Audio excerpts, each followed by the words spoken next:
Does it matter? Audio check testing 1 2 3.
afternoon, ladies and gentlemen. If you could please make it, if you can have your seat and make your way to the boardroom, I would greatly appreciate it so we can get started as quickly as possible.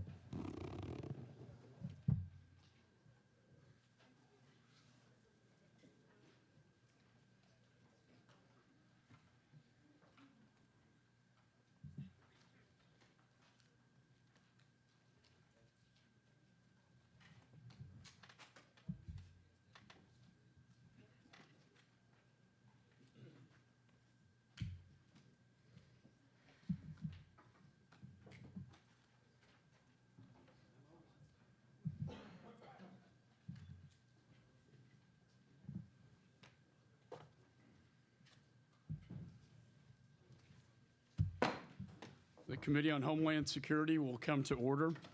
Committee is meeting today to examine the physical security and cybersecurity of our nation's ports. Before I begin, I'd like to note that we have a number of members that are not on the Committee of Homeland Security attending today. I would ask unanimous consent that they be allowed to participate in today's hearing. And without objection, so ordered. I appreciate the effort taken on behalf of all those involved to have this important field hearing take place, and I want to thank the Port of Los Angeles for hosting us. This is an official congressional hearing, so we must abide by certain rules of the Committee on Homeland Security in the House of Representatives. I kindly wish to remind our guests today that demonstrations from the audience, including applause and verbal outbursts, which I doubt will happen here today, would be a violation of House rules. It's important that we respect decorum and rules of the committee.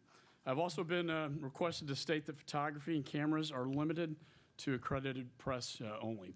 I now recognize myself for an opening statement.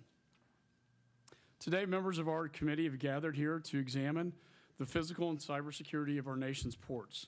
I'd like to thank everyone who has traveled a great distance to be here, and to CBP and the Coast Guard for the tour of the Port of Los Angeles and the Port of Long Beach.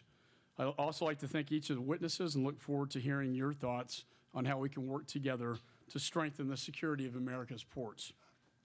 America's port system is an industrial engine that drives much of our economic success.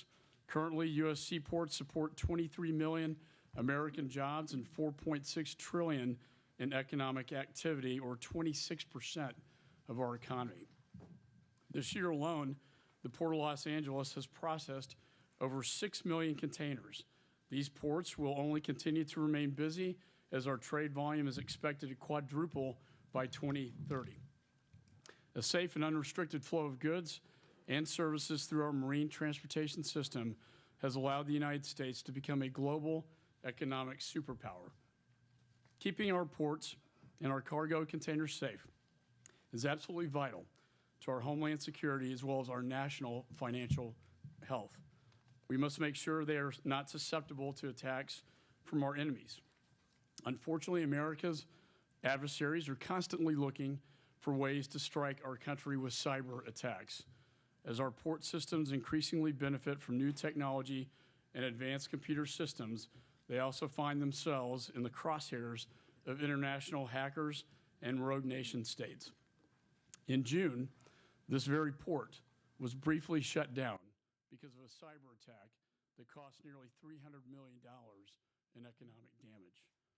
That is not acceptable. We must do more to strengthen cybersecurity and these essential maritime hubs. Fortunately, the Committee on Homeland Security has been taking action. Proud to say that we have a great track record when it comes to working across party lines to pass common sense legislation. Last Monday, the House passed a reauthorization of the Customs Trade Partnership Against Terrorism program, an important public-private sector partnership that strengthens cargo security and international supply chains. That very next day, we passed legislation that requires the Secretary of DHS to implement a risk assessment model which focuses on cybersecurity vulnerabilities and risks at Americans' ports. In July, Republicans and Democrats came together to pass the first ever comprehensive reauthorization of DHS with an overwhelming bipartisan vote. This reauthorization improves the preparedness and readiness capabilities of the Coast Guard and TSA while creating a mechanism for port operators to share cyber threat information and best practices. Chairs of the 9/11 Commission, Tom Keene, Lee Hamilton, have recently called on the Senate to pass this reauthorization. It needs to get to the President's desk and signed into law. Finally, I'd like to express the committee's appreciation to the leadership and staff of the Port of Los Angeles Harbor Administration for making this event possible. With that, the chair now recognizes the ranking member, Mr. Thompson. Thank you very much, Mr. Chairman, and let me thank you for holding this important hearing on port security today. I'm pleased to be joined by my colleagues here at the Port of Los Angeles in the congressional district represented so well by Representative Nanette Barragan. As a member of the Committee on Homeland Security, Representative Barragan has been a champion for the Port of Los Angeles and this community. She is a leading voice on matters relating to seaport, port security, and facilitating commerce. We're fortunate to have her as a member of our committee, and her constituents should be assured she's working hard in Congress on their behalf, as well as a staunch Dodger fan also. I want to thank the other Democratic members for joining us today from nearby congressional districts.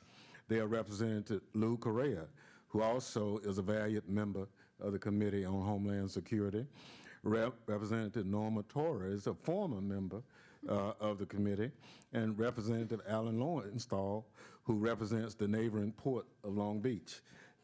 These members presented here, reaffirms their commitment to the security and prosperity of these ports and the surrounding communities, and I know they will make this a productive hearing. Earlier today, we had the opportunity to tour and be briefed about both the ports of Los Angeles and Long Beach. The scope of the operations by the port and their federal, state, and local partners is impressive, as is the magnitude of the security challenges facing the ports. At the same time, the ports are vitally important to trade and commerce, not just locally, but across the country and around the globe. Indeed, the bulk of U.S. overseas trade is carried by ships, many of which call on the ports we are discussing today. The economic consequences of a maritime terrorist attack would be catastrophic to the country, in addition to the potential loss of life and property. Unfortunately, port security sometimes gets shortchanged when it comes to allocating scarce federal security resources. I would argue that rather than spending billions on a border wall, for example, we should invest in better securing our ports by strengthening their physical security, providing appropriate customs and border protection officer staffing, and enhancing cyber defenses. With respect to staffing, the National Treasurer's Employees Union, which represent frontline CBP officers at our ports, report that currently nearly 1,500 CBP officer vacancies and additional 2,000 CBP officers are needed to properly secure our ports while facilitating travel. This shortage of 3,500 officers is unacceptable.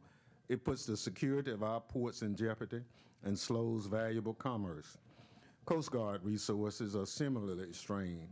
For instance, the Commandant of the Coast Guard has stated that there were over 500 smuggling events last year about which the Coast Guard had information but unable to respond to due to a lack of assets. And earlier today, we heard similar testimony from Coast Guard officials. Again, this is unacceptable. With respect to cybersecurity, Representative Barragan and Correa have raised both before this committee a major cyber attack that occurred in June of this year at the Port of Los Angeles.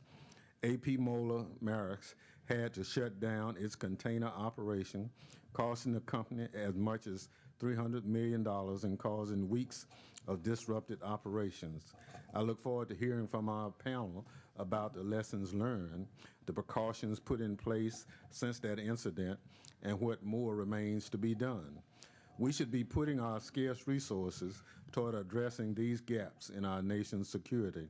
I hope we can address all of these important issues today and that we can continue to work together to enhance the security of our nation's ports. In closing, I want to thank the witnesses for joining us today and all the men and women who keep these ports operating securely and efficiently for the benefit of local communities and our entire country. Again, I appreciate the chairman convening this meeting and look forward to discussion. I yield back. Thank the ranking member. I think we have more members here than some hearings we have in Washington, D.C. That says a lot about the members of the committee and the members who are locally here in the Los Angeles area. I want to thank all of you for being at this hearing. We're pleased to have a distinguished panel of witnesses before us. First is Admiral Todd Sokalsik, is the commander of the 11th Coast Guard District for the United States Coast Guard at the Department of Homeland Security. Next, Mr. Carlos Martel is the Director of Field Operations at the Los Angeles Field Office for U.S. Customs and Border Protection. We also have Mr. Gene Soroka, and he is the Executive Director of the Port of Los Angeles. Mr. Murillo Cardero is the Executive Director of the Port of Long Beach. And our final witness is Mr. Ray Familete, the International Vice President of the International Longshore and Warehouse Union. I want to thank all of you for being here today. Your full statements will appear in the record. The chair now recognizes the Admiral for his testimony. Good afternoon, Chairman McCall, Chairman Hunter, and distinguished members of the committee. I am honored to be here today in the great port of Los Angeles to discuss the Coast Guard's role in port security. Mr. Chairman, I want to especially thank you. I really want to thank all of you for your leadership and enduring support of the Coast Guard on this issue. My complete statement has been provided to the committee, and I request to have it entered into. Admiral, if you could turn on your microphone. Thank you. Sorry, I thought I hit it once. So just to be clear, I asked that my statement be entered into the official hearing record. The Coast Guard offers enduring value to our nation. We are the only branch of the U.S. Armed Services within the Department of Homeland Security and uniquely positioned to help secure our ports, protect the marine transportation system, and safeguard America's national and economic security. The Coast Guard's governance of the marine transportation system ensures that it remains safe, secure, environmentally sound, and productive, particularly with regard to shared critical infrastructure that we rely on for national security, border security, and economic prosperity. The Coast Guard's efforts to secure our ports and marine transportation system begins far from here overseas. We leverage international partnerships, and through the International Port Security Program, the Coast Guard performs its in-country port security assessments to determine the effectiveness of security and anti-terrorism measures exhibited by foreign trade partners. We maintain over 40 maritime bilateral law enforcement agreements and 11 bilateral proliferation security initiative shipboarding agreements. These agreements facilitate international cooperation and allow Coast Guard teams to board and search vessels at sea suspected of carrying illicit shipments of weapons of mass destruction, their delivery systems, or related materials.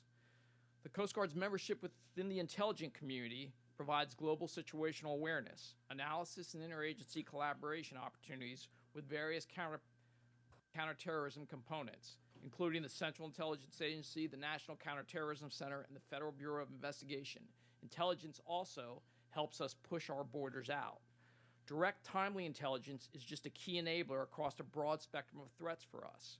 While more than 90% of our 2016 at-sea interdictions of illicit narcotics and illegal aliens were cued by intelligence, the Coast Guard's aging major cutters limit our ability to respond to that, even though we have the intelligence. Critical acquisitions like the offshore patrol cutter are essential to our long-term success in our fight against transnational criminal organizations. So while cargo crosses the oceans and nears our shore, Coast Guard personnel co-located with Customs and Border Protection at the National Targeting Center screen ships' crew and passenger information for all vessels required to submit a notice of arrival before entering a U.S. port. As these ships then arrive in American waters, our authorities through the Maritime Transportation Security Act provide a robust regime for security plan approval and compliance inspections for both maritime facilities and the vessels. Area maritime security committees, just like the vibrant one in this area, provide a recurring forum for key agencies and partners to address risk at each port, some of whom you've talked to today. We support our local partners through our participation in FEMA's Port Security Grant Program, and just this year, regulated entities within the Los Angeles Long Beach Port Complex received $11.8 million in federal grant money to bolster physical and cybersecurity. In June, we did feel the effects of a cyber event here in this port community. Thankfully, neither of these events resulted in marine casualties, but they certainly demonstrated the extent to which cyber vulnerabilities could impact the marine transportation system. We in the Coast Guard treat cyber as an operational risk, and to that end, it is part of our enduring competency of managing risk, just like we do across all of our missions. We continuously work with our partners, continuously work with DHS and across the industry to strengthen our relationships to help us to manage this risk and, importantly, with public and private stakeholders.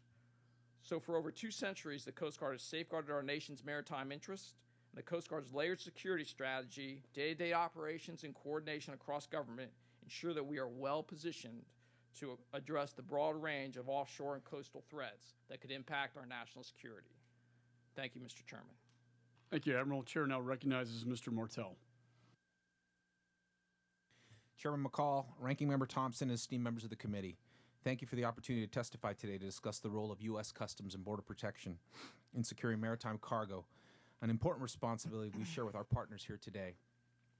As the lead DHS agency for border security, CBP works closely with our domestic and international partners to protect the nation from a variety of threats, including those posed in containerized cargo arriving at our seaports.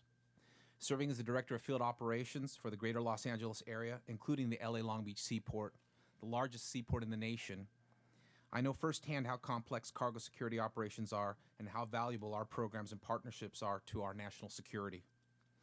CBP has several key programs that enhance our ability to assess cargo for risk, examine high-risk shipments at the earliest possible point, and increase the security of the supply chain. I'd like to highlight just a few of these efforts for you today. First, CBP receives advanced information on every maritime cargo shipment, every vessel, and every person before they arrive at the port. Second, CBP's advanced targeting techniques use the data collected to enhance our ability to assess the risk associated with these cargo shipments and with the entities involved. Third, our partnerships, those with our DHS and federal partners, private industry, and foreign counterparts, increase information sharing and enhance our domain awareness, targeting capabilities, and ability to intercept threats at or approaching our seaports. For example, CBP's Container Security Initiative pushes our security efforts outwards and enables CBP to partner with foreign authorities to identify and examine potentially high-risk maritime containers at the foreign port before they are laden on U.S.-bound vessels. CBP's 60 CSI ports now pre-screen over 80% of all maritime containerized cargo imported into the United States. We also partner with private industry. The Customs Trade Partnership Against Terrorism provides facilitation benefits to rigorously vetted members of the trade community who volunteer to adopt tighter security measures throughout their entire international supply chain. CTPAT has grown from 7 initial members to over 11,000 members today. And finally, advanced non-intrusive inspection equipment, including X-ray and gamma-ray imaging systems, are placed at domestic and foreign seaports. For example, in partnership with the DHS Domestic Nuclear Detection Office, CBP has deployed nuclear and radiological detection equipment, including radiation portal monitors, radiation isotope identification devices, and personal radiation detectors to ports of entry nationwide. Radiation portal monitors enable CBP to scan nearly 100% of all arriving maritime containerized cargo for the presence of radiological or nuclear materials. Basically, detection and imaging systems enable CBP officers to examine cargo conveyances such as sea containers without physically opening or unloading them. Technology allows CBP to work smarter and faster in detecting contraband and other dangerous materials while facilitating the flow of legitimate cargo. CBP's detection technology, targeting capabilities, and partnerships are part of a comprehensive strategy that enables CBP to identify and address potential threats in containerized maritime cargo before they arrive at our nation's seaports. Thank you for the opportunity to testify today. I'd be happy to answer any questions. Thank you, Mr. Martell. Chair now recognizes Mr. Soroka. Thank you, Chairman McCall, Ranking Member Thompson, and members of the House Homeland Security Committee. My name is Gene Soroka. I am the Executive Director here at the Port of Los Angeles. In behalf of our Mayor, Board of Harbor Commissioners, along with the women and men who do the work in our port complex, it is a distinct honor to host this important and timely hearing at America's Port. Today's hearing seeks to examine the physical and cybersecurity of our nation's ports. I cannot think of a better place to begin that examination than right here at the Port of Los Angeles. While the port is immense in scale, covering 7,500 acres of land, 43 miles of waterway, 100 miles of rail configuration, including 27 terminals and 270 berths, its scale is perhaps exceeded only by its scope. We are the nation's busiest container port, setting a record among last year as the busiest container port in the Western Hemisphere, moving more than 9.2 million 20-foot equivalent units. Together with our neighboring port of Long Beach, we handle goods to and from each and every one of our nation's 435 congressional districts, account for more than 40% of our nation's imports and 30% of our nation's exports. All told, the trade through our complex has an economic impact in excess of $311 billion and related to over 3 million jobs throughout the country. The scale and scope of our cargo operations gives us an outsized role in the nation's economic prosperity. So it's a matter of course that we treat our responsibility to protect this critical piece of America's trade infrastructure with the highest of importance. Security starts with our Los Angeles Port Police Force, a specialized law enforcement agency that operates 24 hours a day, 7 days a week, protecting the port from threats whether it be by land, sea, air, or cyberspace. The capabilities of our police force include K-9 units used to search vessels and containers, full-time dive unit to inspect critical infrastructure, and Sea Marshals program for all inbound and outbound cruise ships and vessels of interest. Our port police has a long and impressive track record of successful joint operations with other law enforcement agencies, our state partners and federal partners alike, including the United States Coast Guard, the FBI, Secret Service, Department of Homeland Security, and especially Customs and Border Protection. There are two areas the federal government can assist our port police in maintaining the physical security of the port complex: training and equipment. With respect to training, the Port Police provides only post-certified and federally recognized regional maritime law enforcement training center on the west coast of the United States. We call it MLETC. The curriculum approved by Federal Law Enforcement Training Center includes coursework in law enforcement, maritime operations, underwater improvised explosion detection, tactical and boarding operations training. The MLETC also hosts federally recognized emergency management training as provided by Texas A&M Engineering Extension. Future grant funding or federal support would help us enormously in this continuing effort to provide a highly specialized training right here on the West Coast. With respect to equipment, the extended border efforts of CBP, internationally and nationally, is of great importance to the region and the nation. We ask for support in CBP's recapitalization projects to leverage technology and human effort in the detection of weapons, contraband, and emerging highly dangerous narcotics, as demonstrated by the deadly opioid epidemic. As you know, many of these substances are incredibly toxic, deadly to users, and of great concern to unsuspecting labor, workers, law enforcement personnel, among others, that encounter these compounds. Finally, I'd like to focus my remaining marks on cybersecurity. The Port of Los Angeles is especially sensitive to the needs for cybersecurity protection because of our organization and the rest of the maritime shipping industry, for that matter. It is becoming increasingly reliant on digital industrial infrastructure. In 2014, the port established the nation's first Port Cybersecurity Operations Center. Some of you witnessed that today, where more than 20 million cyber intrusion attempts per month are thwarted right here at the Port of Los Angeles. That's 7 to 8 attacks every second on our port complex. The center is run by a dedicated cybersecurity team and acts as a centralized location, proactively monitoring network traffic to prevent and detect cyber incidents. It is also able to contain and manage any attacks that can be discussed with law enforcement agencies like the FBI, the Secret Service, and local law enforcement for investigation purposes. but we know there is much more that needs to be done. The recent cyber attack on Maersk and AP Moller terminals was a call to action for all of us.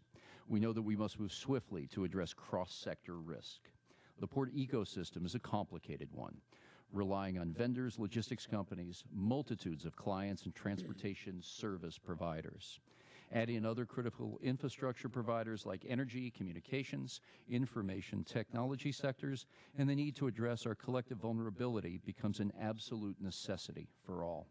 To that end, we recommend continued and focused engagement with the broader maritime industry to identify and disseminate best practices, assist in assigning roles and responsibilities, assist in educating, informing, and improving the way industry conducts vulnerability assessments, leverage port security grant programs to incent cybersecurity applications, and look at ways to improve information sharing in and across the maritime industry, promoting cybersecurity awareness, preparedness, and response standards. With that, I conclude my remarks for this afternoon. Thank you, Mr. Soroka. Chair now recognizes Mr. Cordero. Thank you, Chairman. Chairman McCall, Ranking Member Thompson, and members of the committee, thank you for the opportunity to speak on port security matters this afternoon. My name is Mario Cordero, and I'm the Executive Director of the Port of Long Beach. Prior to joining the port, I served as Chairman of the Federal Maritime Commission, and as a former federal appointee, I can appreciate the importance of federal and local partnership with regard to securing our nation's ports. As the second busiest seaport in the United States, the Port of Long Beach is a major gateway for U.S.-Asia trade.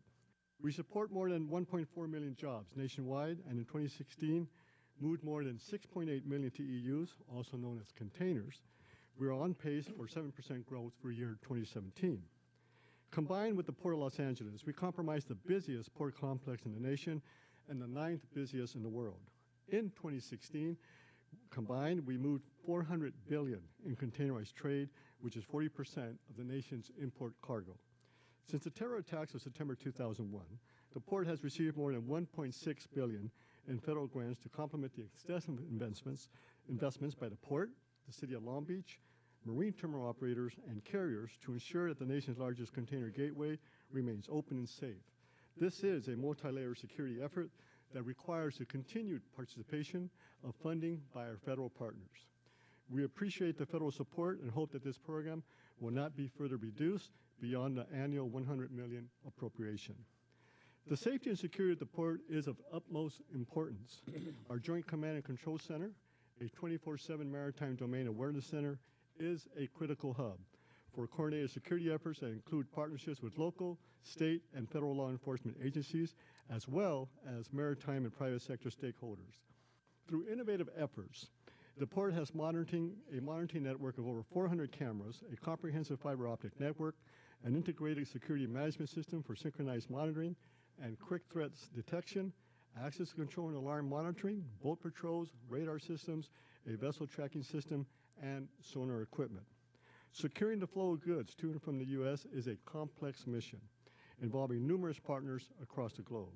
Together, these partners, the port seeks to secure the global supply chain through a broad range of tools, including information sharing, risk-based analytics, and the application of advanced technologies. We understand the congressional interest in 100% scanning of all incoming cargo. Although a worthy goal, there are formidable practical challenges for ports like Long Beach and Los Angeles that handle over 15 million containers per year.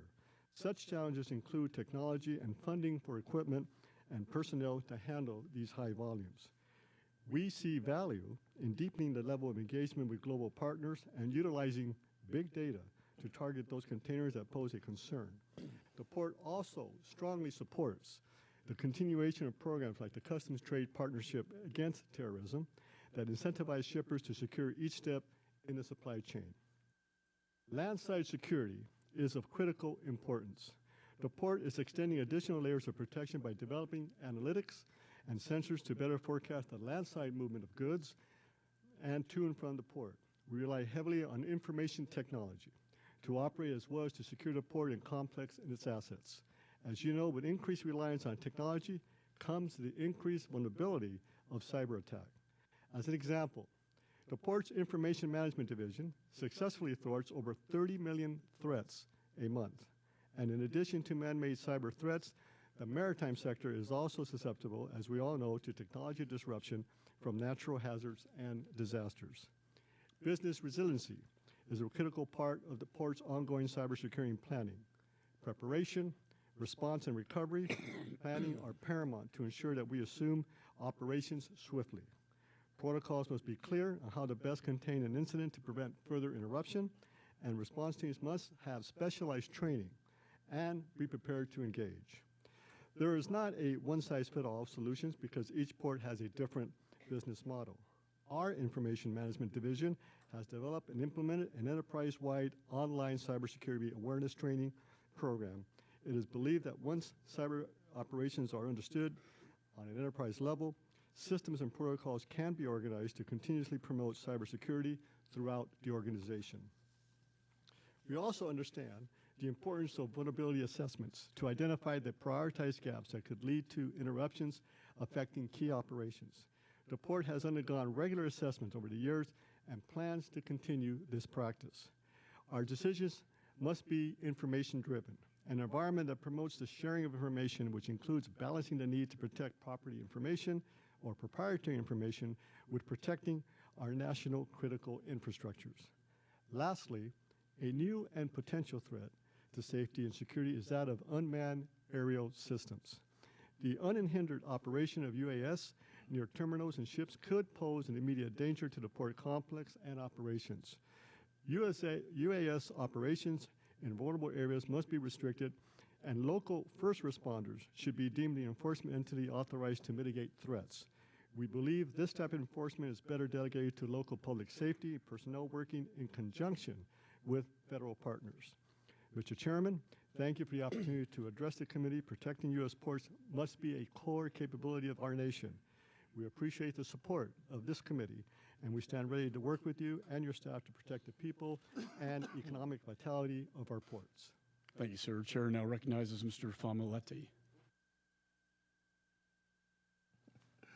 Good afternoon, Chairman McCall and members of the committee. Thank you for inviting me here to speak. Thank you for inviting me here to testify on the security of America's ports. I'm here on behalf of the 50,000 members of the International Longshore and Warehouse Union, ILWU, working at America's West Coast, Alaskan, and Hawaiian ports. The men and women of the ILWU are not only the first put at risk by a terrorist attack on a port, they are also a vital part of our first line of defense. During any emergency at a port, our members work hand in hand with emergency responders to do everything from containing fires and chemical releases to moving endangered or dangerous cargoes. Our skills and knowledge of the waterfront are invaluable. Among our ILW members are the Los Angeles Port Police, a model 125 officer dedicated workforce to port safety and security. Following a port emergency, it is our members who work rapidly to recover port operations. That is why port security is so important to us and why we want to see the American taxpayer get the most benefit for all the dollars they invest in federal port programs. It is our view that the Transportation Worker Identity Credential Program, TWIC, is a costly failure. Roughly 750,000 American maritime workers are covered by TWIC.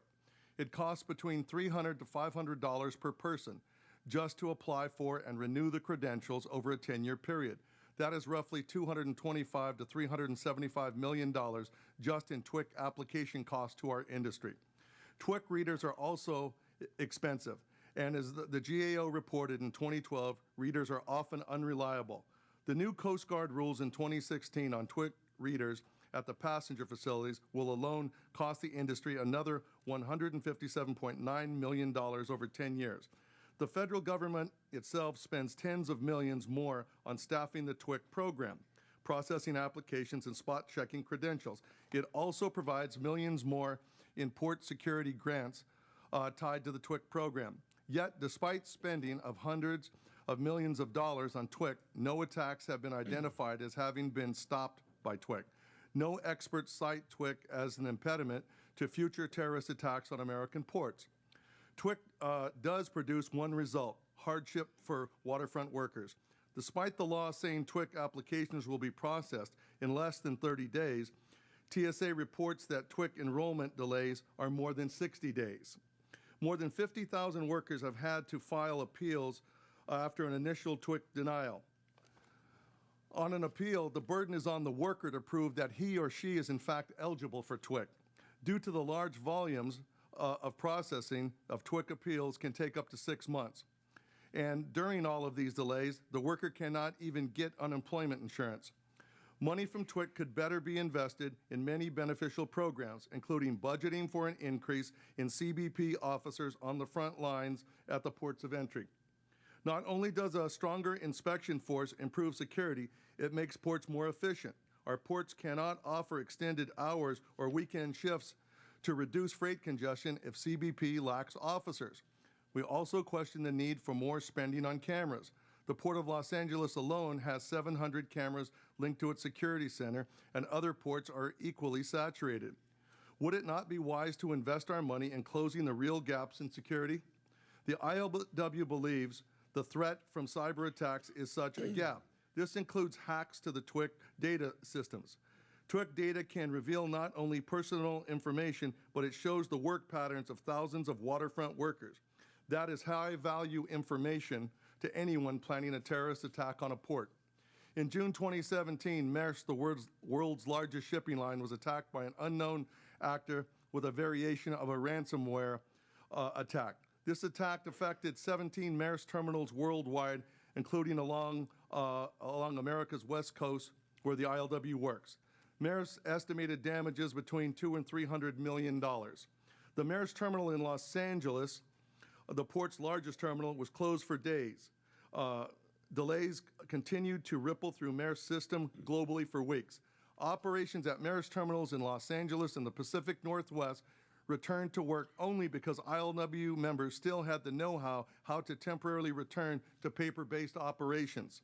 Imagine the damage to our national security if port operations were brought to a standstill at just the time America is moving critical military equipment and supplies to respond to an international crisis, or when our armed forces are already in combat. We would be fools not to assume that America's opponents, who have already launched major cyber attacks on U.S. computer systems, have not also considered this scenario. The ILW believes this is the time to review our port cybersecurity. We believe this is the time to review the critical dollars we are investing in port security, physical and cyber, to assure we are providing our country with the best protection. The ILW, representing the men and women who have built their careers working on the waterfront, thank each of you for your commitment to our ports, and we promise you will have our full support in genuinely improving port security. That concludes my remarks. Thank you, sir. I now recognize myself for 5 minutes of questioning. Let me share my concern about cybersecurity. Mr. Soroka and I visited over lunch. I'm very concerned about the attack that occurred last June. And to echo again Norma Torres's bill we passed out of committee, I think will help address. I think you're absolutely right. We need to come up with a comprehensive strategy and plan to protect our ports. I worry about the destructive nature of this virus and the attack. I don't think the press has really reported the severity of this. Something that wiped out, huge volumes of data coming from a bank in Ukraine, from a virus called non-Petua that very likely may have emanated out of Russia. A Russian attack on a Ukraine bank. The indirect victim is Maersk. Maersk gets impacted by the bank that they have. The virus gets into their systems, and then it impacts the Port of Los Angeles, having to shut down that terminal and then go to a manual procedure. Not to mention dozens of ports globally that were impacted by this one attack that got into the system. I know the offensive capability of Russia, China, Iran, and North Korea. And I think what happened in June demonstrates how vulnerable our ports can be to this type of cyber attack. So, Mr. Soroka, to you, can you tell us the extent of the damage done and then what was done to repair that? And then moving forward, what can we do in Congress to help with this situation? Mr. Chair, as you stated, the attack impacted one of our 27 terminals here at the Port of Los Angeles. And with the map to the side of you, that is the southernmost entity that you see shaped like a sideways L, the APMT Moeller facility. It in of itself would be the fourth largest port in the United States, nearly 500 acres of land, 23 miles of roadway inside that terminal operation. It is the preeminent facility that we have here at the Port of Los Angeles and arguably on the west coast of the United States. But it is important to note a couple of things. The attack that took place was pointed at, through a derivation of other efforts, at that particular company itself, not at the Port of Los Angeles as a whole.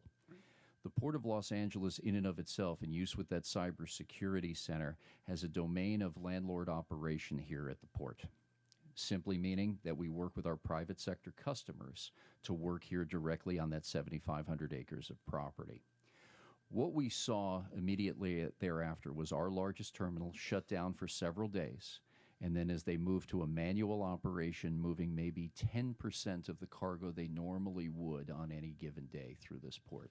They represent about 12% of the port's throughput today, so the math from there becomes very significant. The inability for the work to take place with Customs and Border Protection to clear the goods that come into the United States in the efficient electronic manner as designed was also thwarted. Simply stated, each container would have to be cleared on a manual basis by running that information over to Customs for evaluation. So everything as we know it today was slowed down tremendously. Your question then is, what can we do next? And that is outlined in my written remarks as well as the testimony I gave here moments ago. And it is three specific things. Because this is such a public-private relationship between entities such as this municipality and the city of Los Angeles and its municipal agency, the Port of LA, the private sector companies that work with us as customers every day are lessees, long-term leases that average between 25 and 30 years to conduct operations here. And the necessity for those two groups to get together, I think, is job number one. How can we compare best practices? More importantly, how could we share information of intrusion or potential intrusion that we've seen not only here locally, but on a broader scale geographically?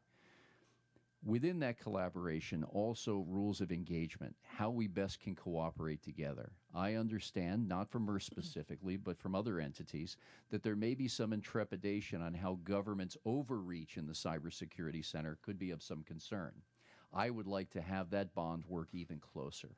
With the Cybersecurity Center that we've employed since September of 2014 here at the Port of LA, I advocate that we expand the fiber ring of that security center to be able to envelop the port's entity as its whole, that 7,500 acres, and how better we could work in response to the needs of the private sector without intrusion on their private and proprietary information.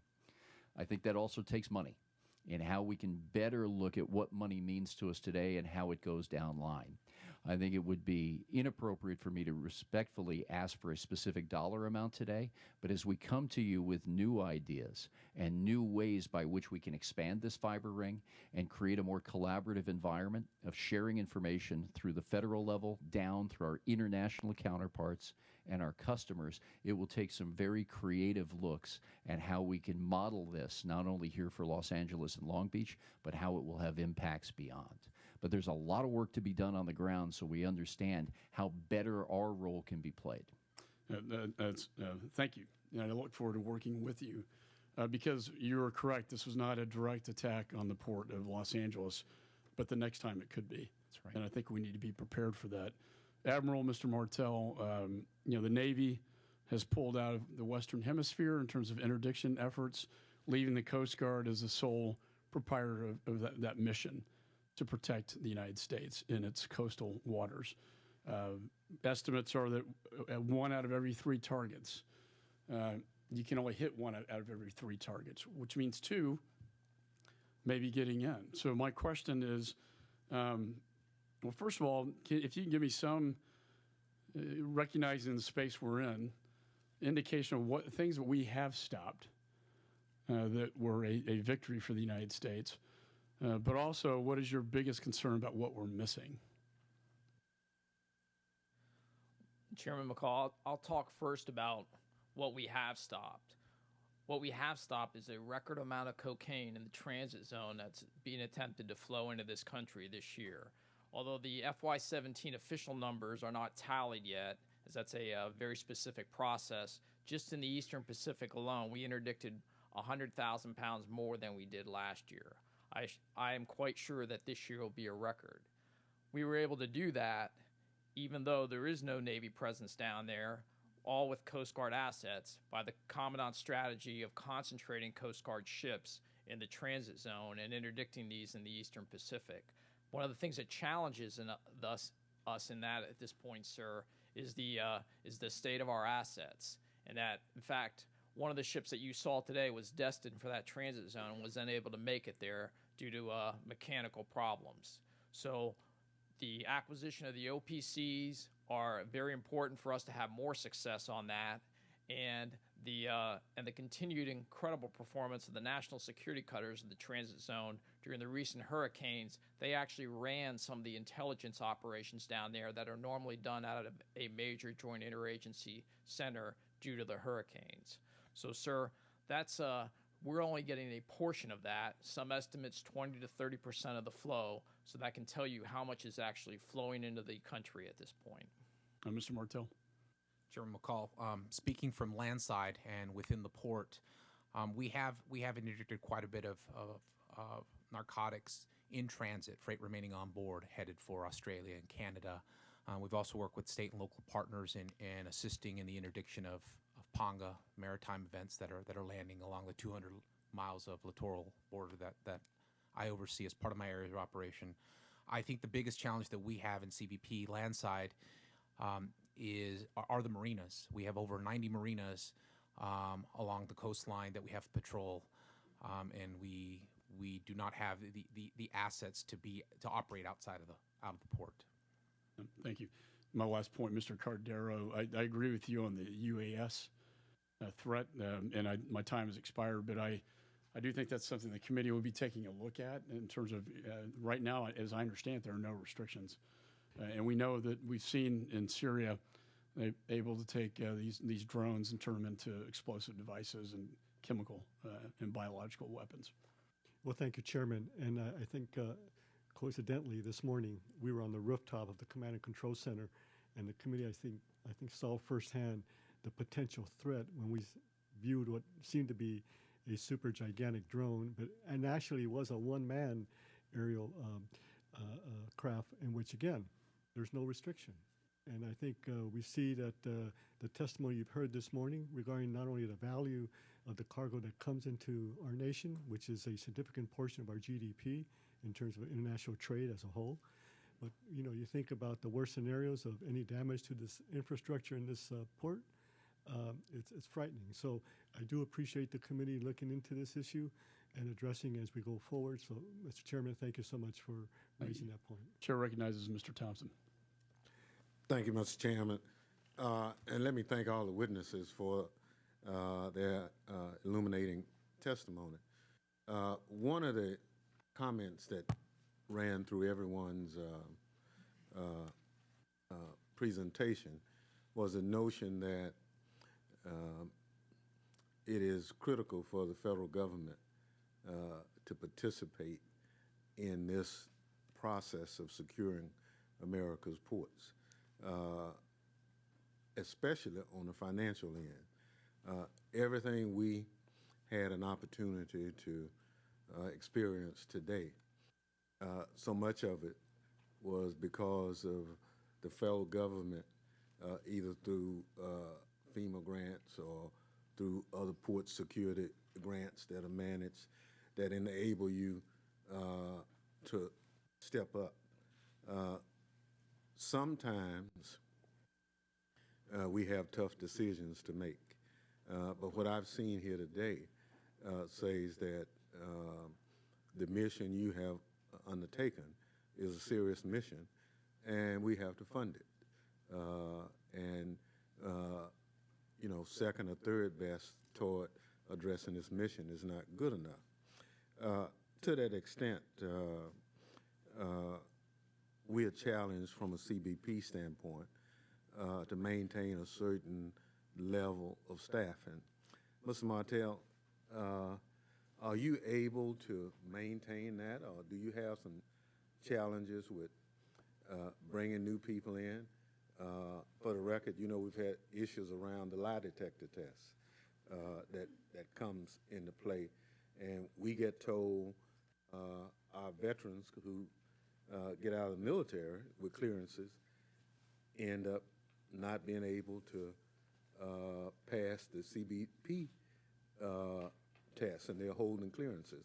Did what we reduce that reliance on the lie detector test? Has that been helpful, or you still waiting to see? Sir, I think that's still under evaluation.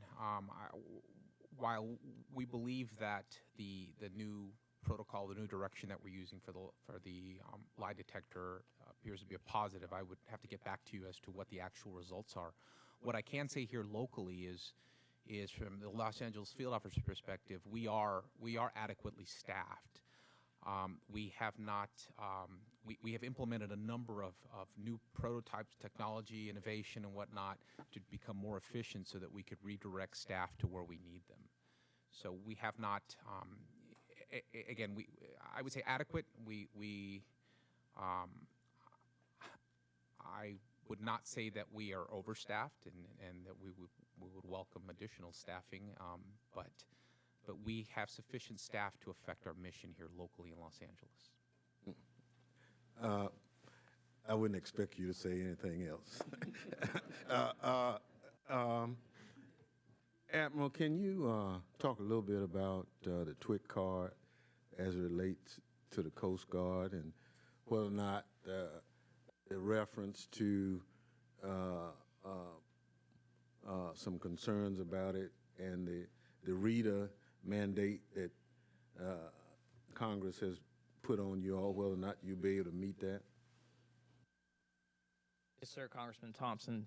So the Coast Guard considers the TWIC card a very important component of our layered system of maritime security at this point. I mean, there's no other standard anti-terrorism background check that's being done. In relation to the reader rule, the Coast Guard initially published the final rule last summer, got some feedback from industry about concerns with the rule, confusion of how it's applied. So we are taking a look at that, considering a possible delay in the rule, and we're working through the rulemaking process on looking at the ultimate implementation of that rule, sir. Just one of the comments I'd like to say on that is when TWIC was first envisioned, the notion was that there would be one card that would allow a worker to get into a port. But what has happened is every port has their own ID card in addition to the TWIC card, and they ask for the same information. And so the notion is if we can eventually get to a universal card, but what has happened, as port directors can tell us, is that's also a revenue stream for local government in some instances, because you have to pay for the card. So it's security on one hand, but it's revenue on the other that gets plowed into some aspect of the particular situation. So, Mr. Clemente, can you, since you had some issues with TWIC, do you have a better suggestion for port security workers than TWIC? Are you saying we need to tweak TWIC? I agree with your comment, and I like the way you said that. We need to tweak it. We're not saying get rid of it. It's necessary to protect America's ports and the security of this country. We understand that's vital. But tweaking it so that it works for the workers is essential right now. When there is small problems, the delays in the process in going through all the hoops and it is just not acceptable because a worker can't collect unemployment insurance and he can't go to work to feed his family. And we just like to see the process streamlined so that it works the way it should be. Yeah. Well, the only other point I'd like to make, Mr. Chairman, is everyone talked about partnerships and how it's important if we're going to get it right, everyone has to work together. One of the things that put this committee together, Congress felt that if we all in this together, we ought to be talking to each other, we ought to be training, because we're fighting a common enemy. And so the partnership principle is absolutely essential for us to work. The old stovepiping of how we do things won't keep us safe. So I compliment the men and women that I've talked to today on getting it right. But it's continuous training, it's continuous upgrading of equipment, and all those things that will continue to keep us safe. And I yield back. Well said. Chair recognizes Mr. Estes. Thank you, Mr. Chairman. Mr. Martell, there's currently 61 container security initiative ports in 35 different countries. And, you know, that's where we're doing some of the forward checks and starting the process on inspections. And are there plans to add more CSI ports in the future? And do those plans also include having Customs and Border Patrol staffers or using local inspectors there? Sir, I think we're always looking for opportunities to expand our footprint with regard to Container Security Initiative. And whether we have officers on the ground, whether we're working with foreign administrations and viewing inspections remotely, that's going to vary based on the footprint, the technology that's available. But in answer to your question, yes, I think we are looking to increase that where we can, where it's available. And the staffing footprint really will depend on the configuration, the logistics, and what agreements we have with the foreign government. Do we see better results from having our own forces there versus using local, or do we know enough yet to know any distinction? Sir, I think it's I don't know that we'd make a distinction on that. I think when we are able to view things remotely, it is like having a person there. So our confidence level that we have eyes on the container, eyes on the inspection, is the same as if we had someone there. Mm-hmm. Have you had issues or concerns with some of the, I mean, one of the things, I had an opportunity to go look at the Port of Rotterdam, and one of the comments that was made in our discussions there was the biggest risk is somebody coming in and bribing an officer. And I don't know if we have that as a risk in some of the foreign countries more so that might affect this. Sir, from our standpoint, all of the individuals that are involved at our CSR locations are vetted by our, especially the Foreign Service nationals who are vetted by our local embassies there. So I'd have to get back to you as to what our protocols are and what we think the risk assessment is. But our confidence level is pretty high that those issues have been addressed. And just to be clear, they weren't talking about that in terms of CSI. They were talking about in general what their experience was in the port in general, and not anything particular. Yeah. Admiral, can we talk a little bit about the in-house cyber security capabilities that the Coast Guard has, and do you have capabilities that help you with those resources and that protection? Congressman Estes, yes. So first, let me thank the Congress for the support in the FY17 that helped us build our cyber protection teams and our cyber service provider resources in the Coast Guard. So the cyber protection teams are really about defending Coast Guard networks at this point, because if our networks aren't working, we cannot offer any perspective or assistance to anybody else. And the cyber service provider group is more of a capability for recovery and rooting bad things out of Coast Guard networks and that. But Coast Guard Cyber has provided us great perspective during some of the recent cyber incidents, and that's always a resource for us to come and help industry.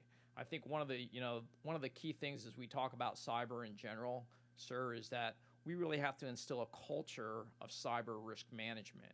And one of the ways we're doing that is in the Area Maritime Security Committee meetings, which is exactly what some of the folks have talked about here, is sharing information, sharing the results of a vulnerability assessment, and making everybody aware of what you're seeing on your systems. The Coast Guard recently published some guidance that's the public comment period just closed on it for cyber protection at facilities at this point.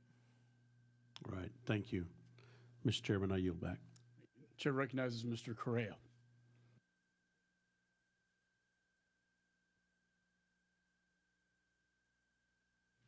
Thank you. Holding this hearing here in Long Beach because San Pedro, Long Beach, Los Angeles, and Disneyland. Covered all the bases. Yes, sir. But you know what I'm reminded of is this asset. And as I'm hearing testimony and questions here from the committee, where can we invest the resources to be best used? What's the price? And I'm thinking to myself, what's the price of not being prepared? Because, you know, the biggest port in the United States, all the commerce, I've just heard 40% of all imports, 30% of all exports of this nation through this area. What is it that we need to do? So I guess my question would be, there's one thing we need to invest in right now. What would that be? Open it up to the committee.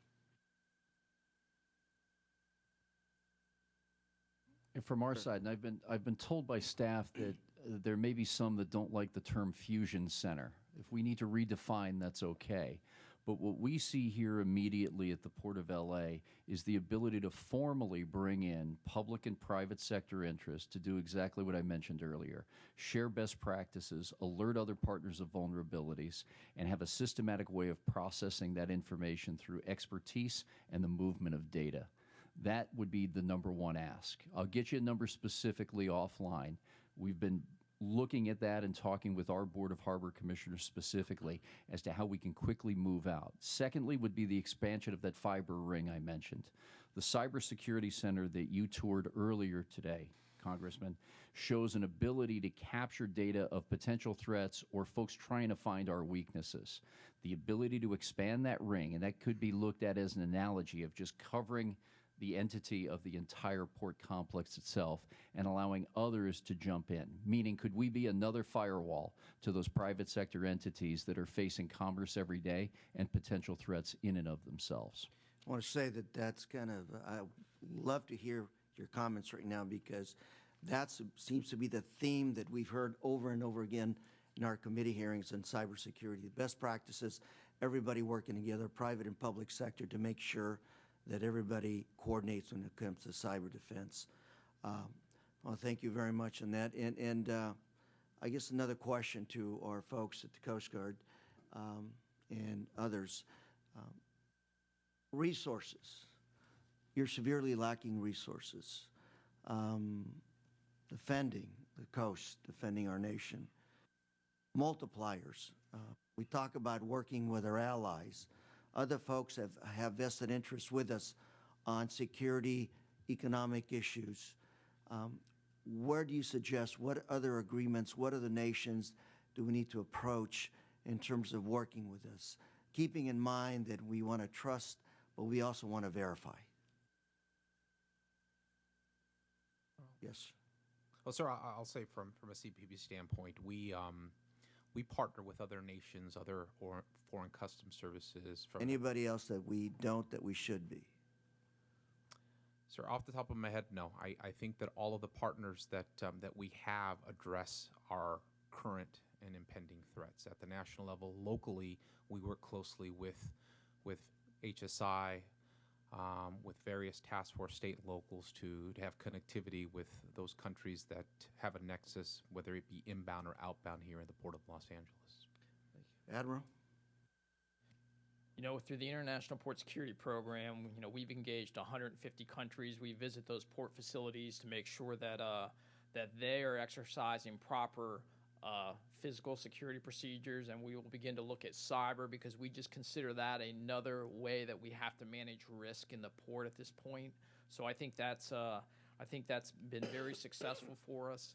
I think that from an information exchange point, as I talked about earlier, the area maritime security committees that are here locally in the country. Of course, most of them at this point have a cybersecurity subcommittee where we have a lot of these discussions and exchange a lot of that information.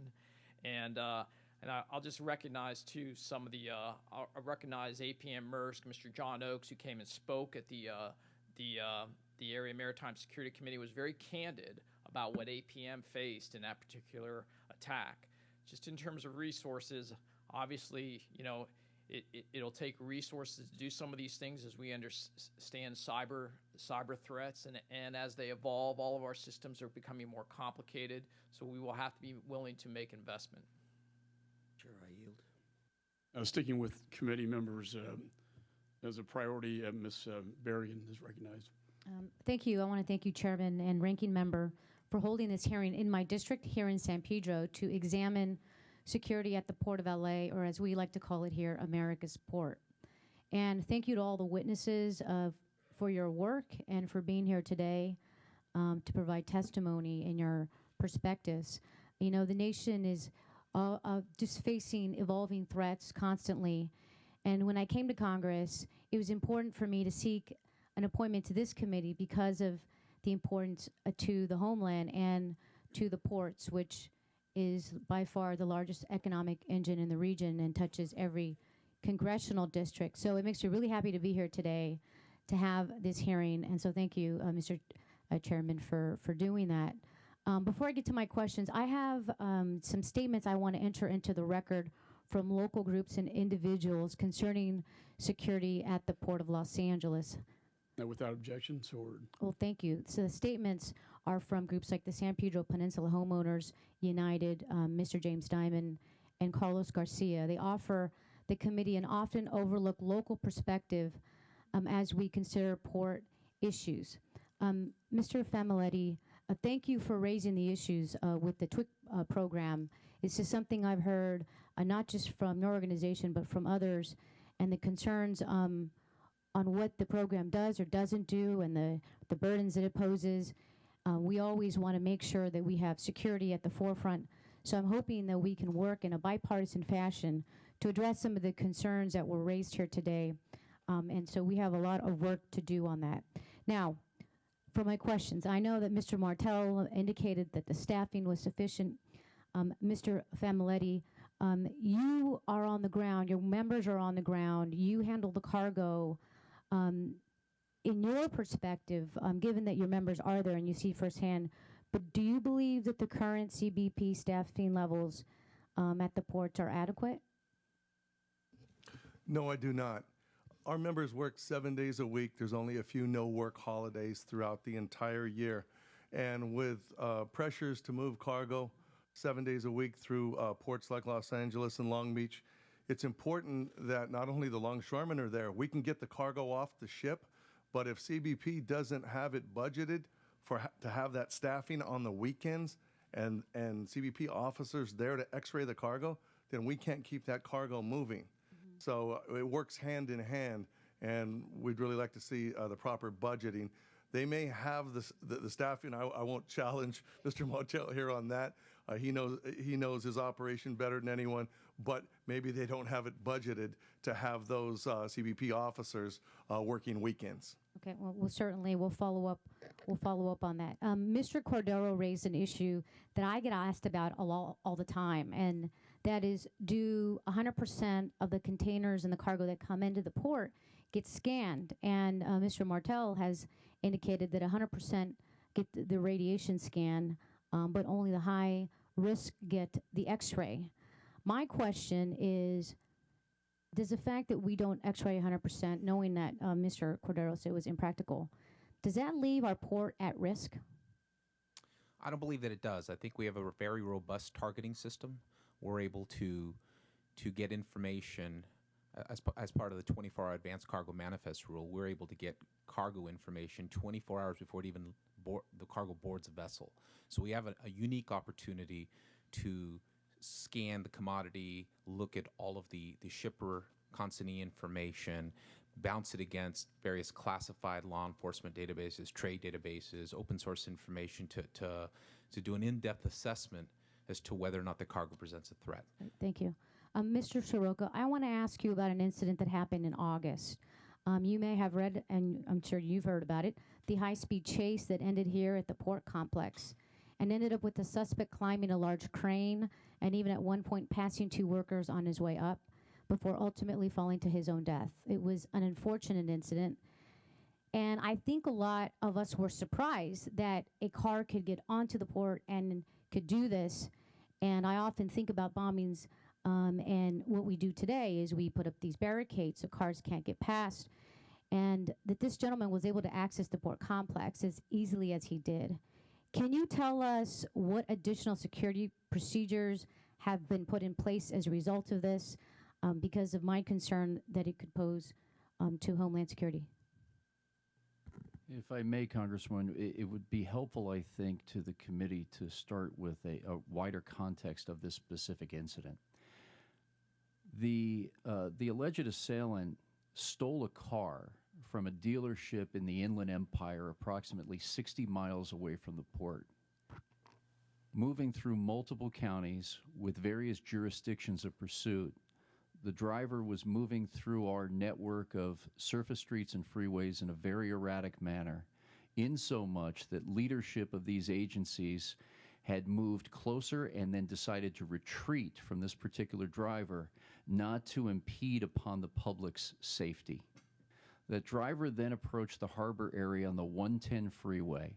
All throughout this police chase that went through multiple counties, we had no indication that this driver was targeting or set to enter the port complex.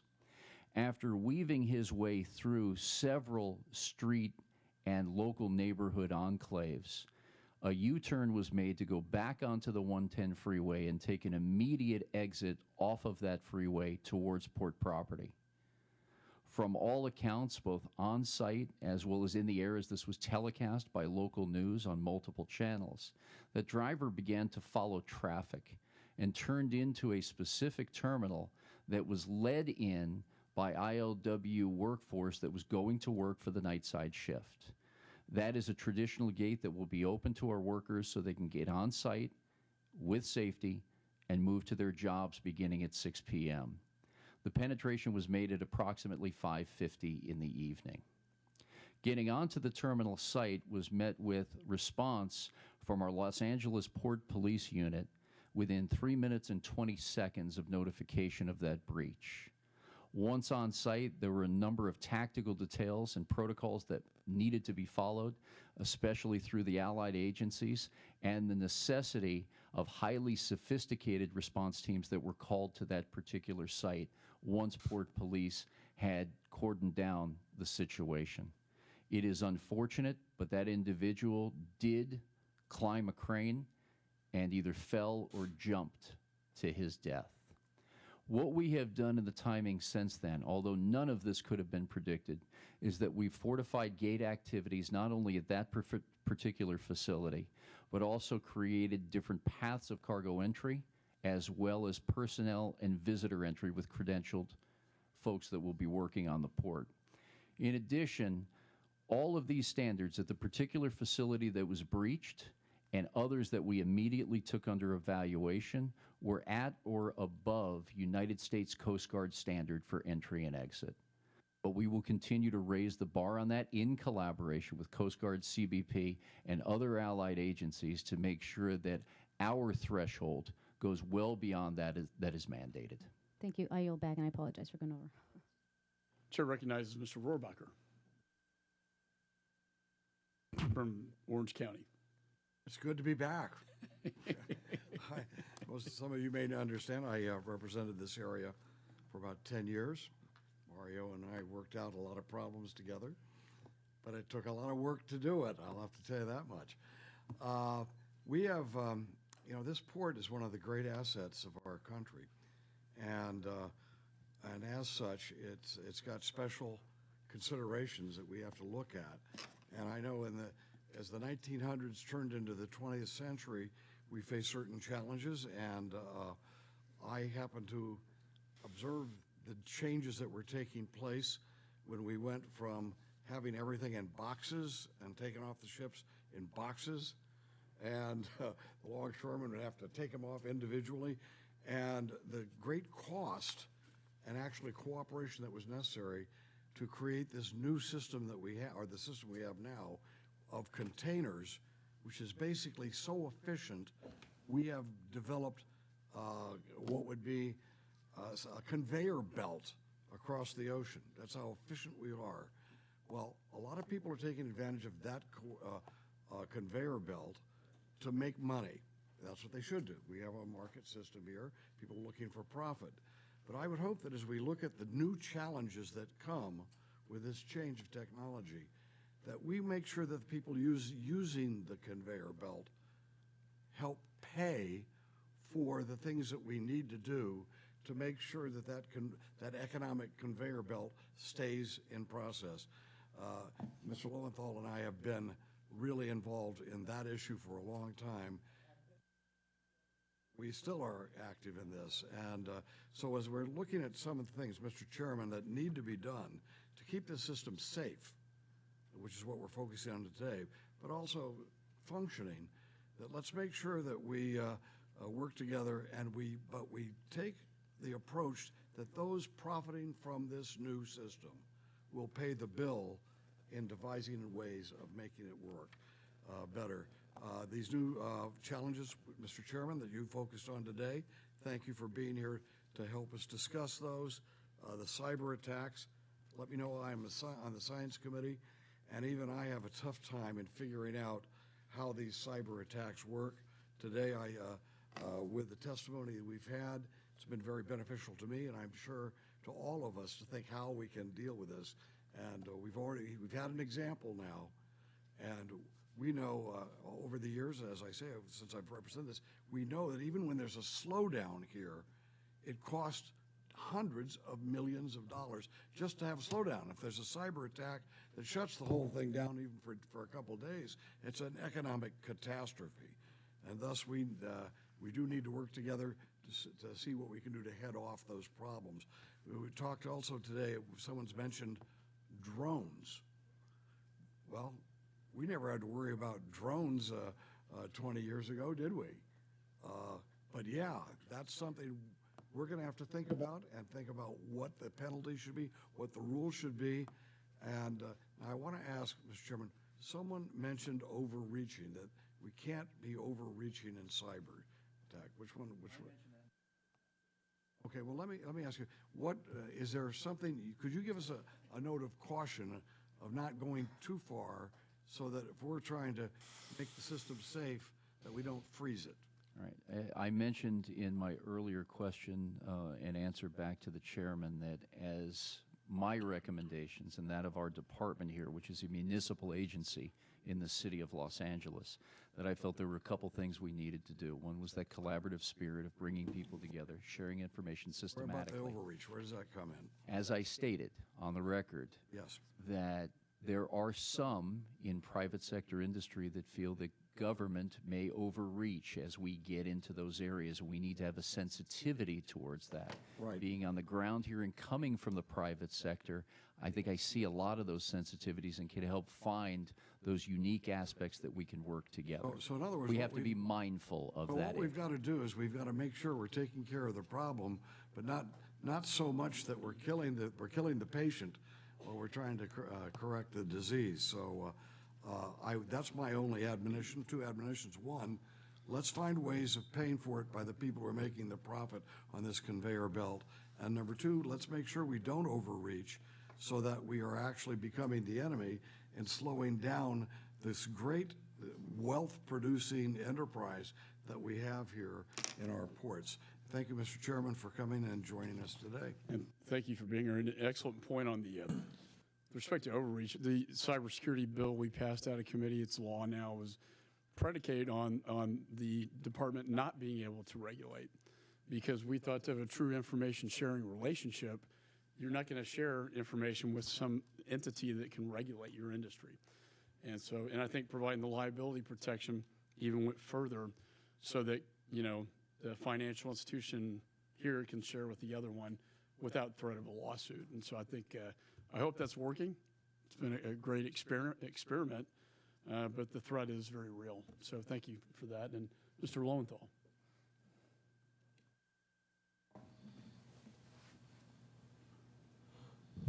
Thank you, Mr. Chairman, and thank you for inviting me.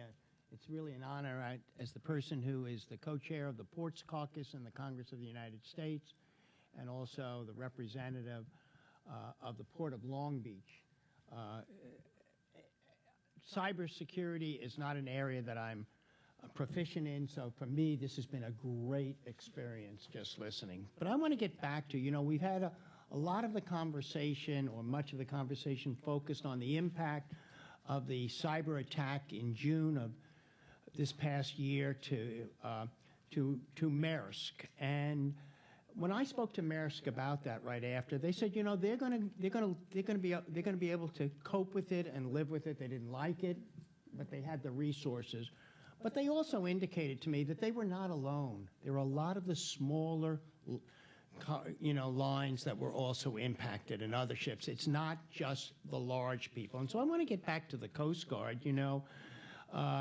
With this attack, which I believe occurred off the Black Sea, and there were over 20 ships that lost their GPS systems, researchers have indicated now, I believe, that there really are software vulnerabilities in commonly used communications and navigation systems on cargo vessels and tankers, etc. I'd like to know if there are these vulnerabilities, not just for the large ones, and the large ones were saying we'll live. We don't know how the smaller ones that have been impacted are actually going to be able to exist, and and whether they're. The question is, what is the Coast Guard? Are you aware of that right now in our system that's out there? We have these vulnerabilities.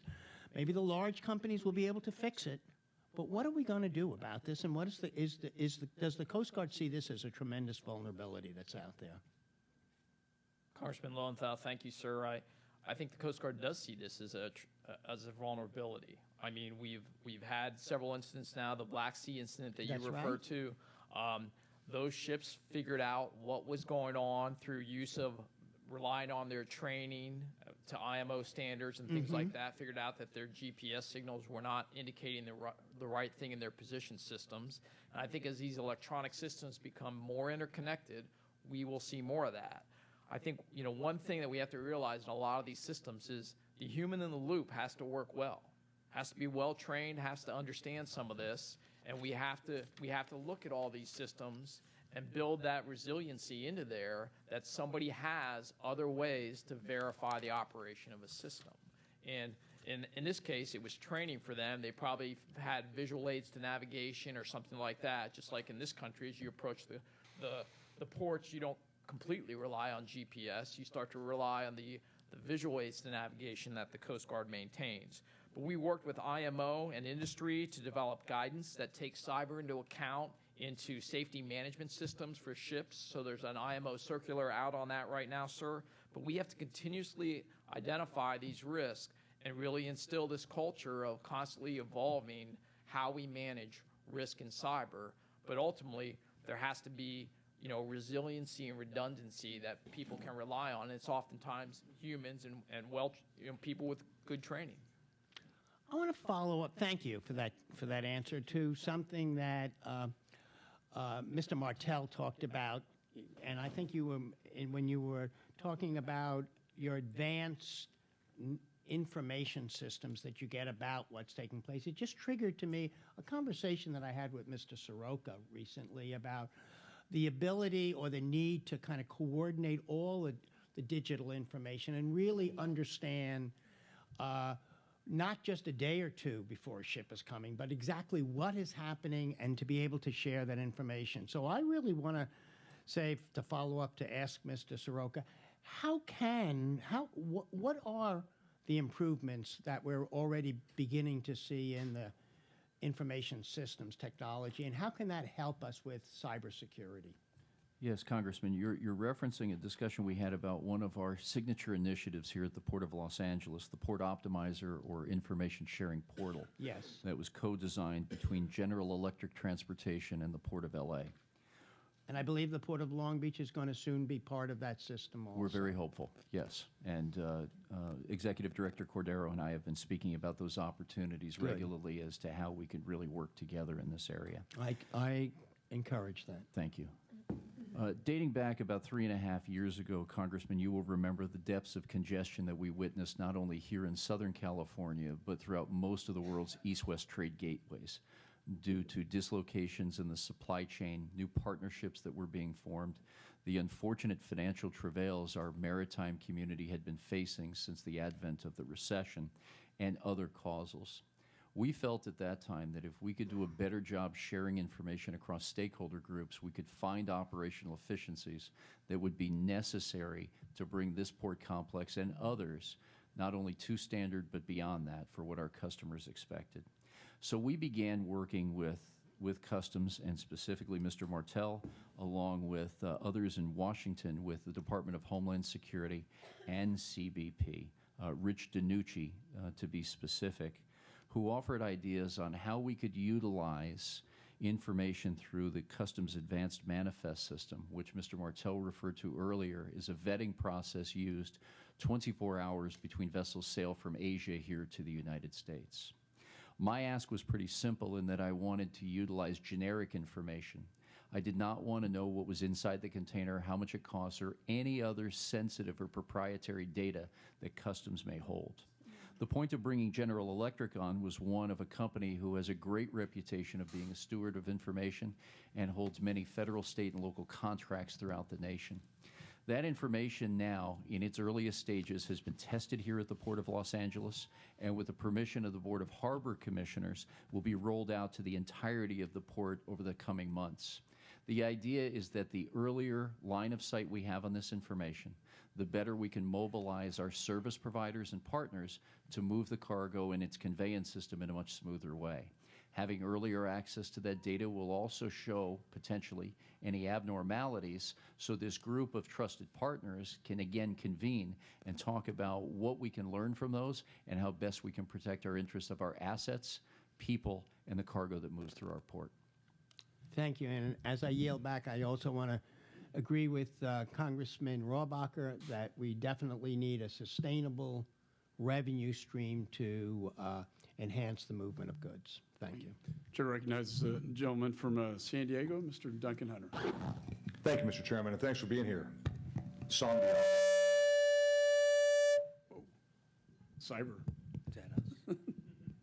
San Diego. That's how we say it. Let's start with this. The chairman hasn't talked about it, but he's got a book called Failures of Imagination. Did I get that right? Failures of Imagination. And it starts off with a pretty catastrophic attack in D.C., but he goes through things we haven't thought of yet. So the containers, where everybody's checking those, if there was one failure of imagination, something that you haven't thought about yet today, what is it? It's a big yacht that blows itself up. What would be our failure sitting here after something bad happening? Because we're checking out containers all the time now. You're focusing there. So if I was a bad guy, I would sure as heck not do anything in a container. I would do something else. Talked about we stopped using panga boats. We're now using recreational boats more, right? Because they're not as, they don't get flagged. Anyway, what's the failure of imagination? Here. If I may, Congressman, that's a great question.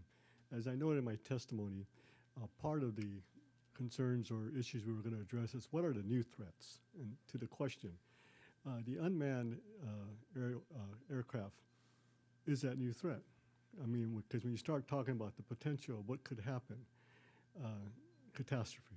So I think, on the other hand, if we are proactive and make sure we approach this issue in a way that the port authorities will have the ability to restrict usage of the unmanned aircraft and or drones as we know it, then of course it certainly will mitigate that type of threat. UAS. Gotcha.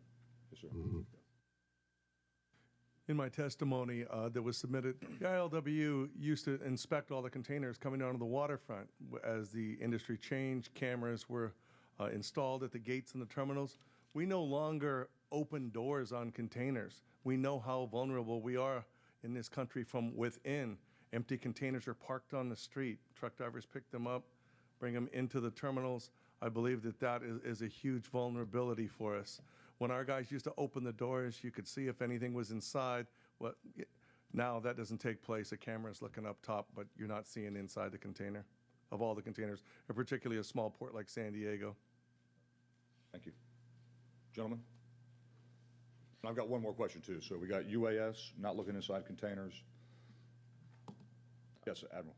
So, Chairman Hunter, what I would say, sir, is I think we got to put that imagination into our exercises and make sure that we fully explore things like when we have an incident, like some of the things that we've just had, and we're operating on backup systems and we're doing things manually, that somebody can't do something that gets something through into this country, no matter what regime it is, whether it's within customs realm or the Coast Guard's realm. I think we got to inject a lot of imagination into those exercises and really look at that particular piece when we're operating in manual mode.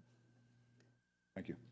And sir, I'd echo the Admiral's comments. I'd also add to your point, private vessels, pleasure craft continue to be a challenge for us. You know, I think we need to strive to have better domain awareness of our area of responsibility, and that's presently, you know, one of the challenges here locally in LA. I think working through the AMSC, through our regional coordinating mechanism, working with all the state and locals, getting out there and working with the harbor masters and whatnot is part of our plan. It's what we're currently doing to try to have more visibility as to what that threat is, but that continues to be the unknown. Thank you. Because those vessels come in and out daily. Last question I got, and try to do it in 1 minute. What percentage of the port of the terminal operators are foreign owned in LA and Long Beach? 98%. Are foreign owned? Yes. And who approves who owns them? Meaning, approves who owns the can the Iranians operate a terminal? Can the Iranians, can Pakistan operate a terminal? Or are they all happy countries that operate that No, own that'll the be a situational awareness with respect to how the vetting process goes with respect And that all the way 98% down is to both- municipal and both ports? permits. Similar circumstances. Yes, that's correct, Congressman. I would also say that the CFIUS process right now that's in D.C. Certainly addresses those issues. And of course, that process specifically addresses the security threats with potential transactions. Does CBP look at a port or at a terminal operator differently if they're, let's say that they're, name a good country. I don't want to say that there's good or bad countries because we're all wonderful. But let's just say a Western civilization, first world country versus Iran. Do you look at the terminal operator differently if it's owned by different types of folks? Sir, that I'd have to get back to you on in terms of what we do at the National Coast Guard. Because you do game theory, and that's how you determine what targets to go after to Yes. pick, and it would have to play into there, right? Chairman Hunter, I don't think we look at them differently. We enforce the same standards on them for facility security plans, facility security assessments, unannounced spot checks, and all those things. So I think that rigorous approach, while I'm unaware that we've ever modified it for a certain national terminal owner, I think that's what really helps us, maintain security in the port is that regimen. Thank you. I yield back. Thanks for the plug for my book as well. But I think imagination is important, and red team exercises to keep, finding vulnerabilities. I think the cyber event demonstrated vulnerability that we can hopefully make better. So, Ms. Torres is recognized. Thank you, Mr. Chairman, and thank you again for inviting me to participate in this very important hearing right here in California in the Port of LA. And I want to also thank Ranking Member Thompson and both of your staffs for helping me with my bill. Certainly, we could not have been able to get it through the committee without your assistance of your staffs and all of the commitment that we have seen today from the members of the committee. So thanks again for that work. Going back to a comment that you made earlier today, as we started this conversation, Mr. Soroka, the attack pointed at the company. when we were talking about this last cyber attack in August, and I forget, how can we not think that the attack was not necessarily targeted at a company, but at global commerce? And they utilized the company to stage the attack. Certainly, someone could have known that these attacks were targeting major ports, not just in the U.S. but globally, shutting down one of the biggest terminals here.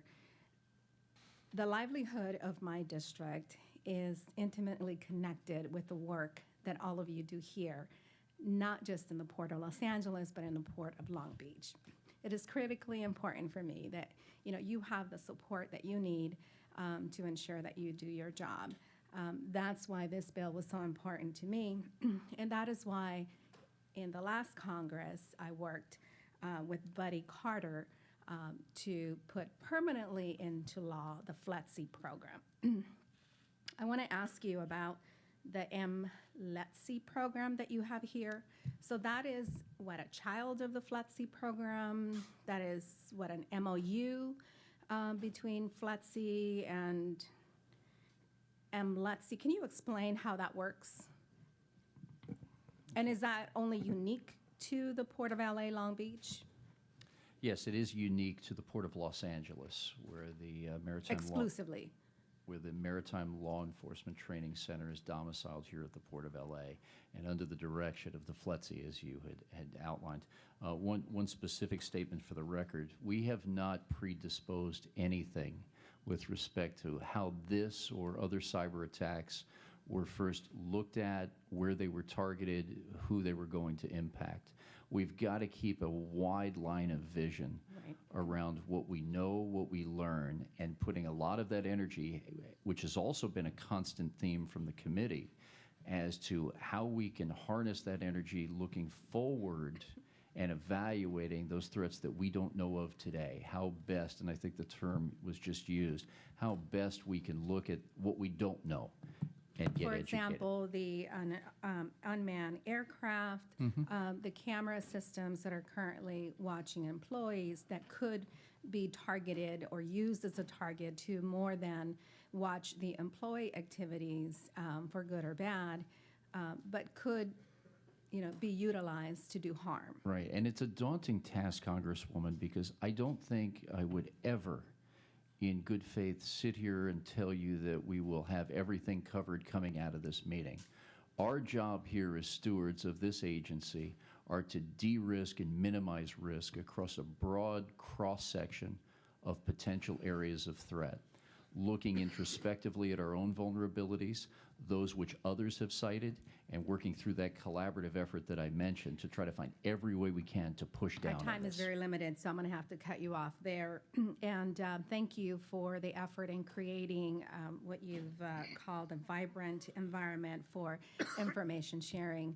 I would love to see how that MLETC model can be implemented at all of our ports, including Ontario Airport, which is very dear and close to me since I represent that airport, but also our ports, Oakland, San Diego, and moving on north within the California. To our Coast Guard partners, I want to thank you for all the work that you do. I was recently in South America and saw some of the work that you're doing there in bringing foreign partners to help you see and intercept the narco trafficking that is coming through the Pacific side. So thank you for your effort. I understand that you have issues and problems with aging craft, not just the ships that you have, but other aircraft that you have. Thank you for doing everything that you are doing with limited resources. Maybe giving us an appointment to, a Coast Guard Academy might help in that. I yield back, Mr. Chairman. Ranking members recognized. Thank you. Mr. Chair, I ask unanimous consent to enter into the record a statement from the National Treasury's Employees Unit. Without objection, so ordered. Let me thank all the witnesses for your testimony. It's very valuable. I want to thank both the Long Beach and LA Port Authority for the tours that we received today. I want to thank everybody who's attending and for your service day in and day out to protect America's largest port. It's very important to me. That's why I'm here. But as a Texan, I must say, in closing, go Astros. Committee, that may not be too popular here, but committee stands adjourned.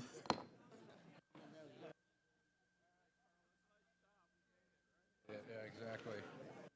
Ladies and gentlemen, if we could please...